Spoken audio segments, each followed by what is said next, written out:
யாராவது 2 வயசு குழந்தைய பார்த்தா என்ன உனக்கு தோணும்? அதெல்லாம் அதை கொஞ்சணும்னு தோணும், அதை தூக்கணும்னு தோணும். ஆனா அந்த 2 வயசு குழந்தைய வந்து பண்ணியிருக்கான், அதுவும் வந்து திமுக நிர்வாகின்னு சொல்றாங்க. அது உண்மையானு தெரிய மாட்டேங்குது. அது நிர்வாகியா ஏதோ ஓகே. ஒண்ணு என்னன்னா, ஒரு விஷயம் ஒரு வாட்டி நடந்துருச்சுன்னா அதுக்கு ஒரு தக்க தண்டனை கொடுத்துட்டா திரும்பி அது நடக்கக்கூடாது.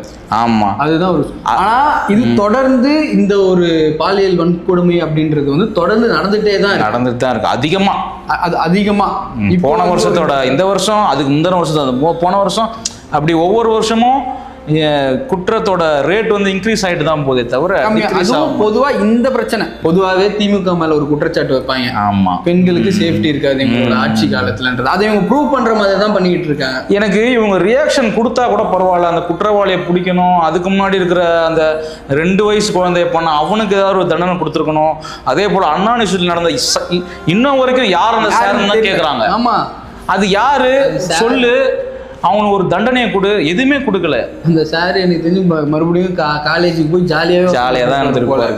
அந்த மாதிரி. இப்போ எனக்கு இன்னொரு விஷயம்னா, இன்னைக்கு காலையில ஒரு வீடியோ பார்த்தேன் இன்ஸ்டாகிராம்ல. ஒரு 2 சின்ன பசங்க வந்து ஃபேமஸ் ஆயிருக்காங்க. அவங்க வந்து முதல்வரை பார்த்திருக்காங்க. முதல்வர் வந்து அவர்கிட்ட வந்து ஒரு விஷயத்த பேசுறாங்க. இதை பார்க்க தெரிஞ்ச ஒரு முதல்வருக்கு இந்த மாதிரி ஒரு பெரிய அசம்பாவிதம் நடந்திருக்கு. ஆமா, அதை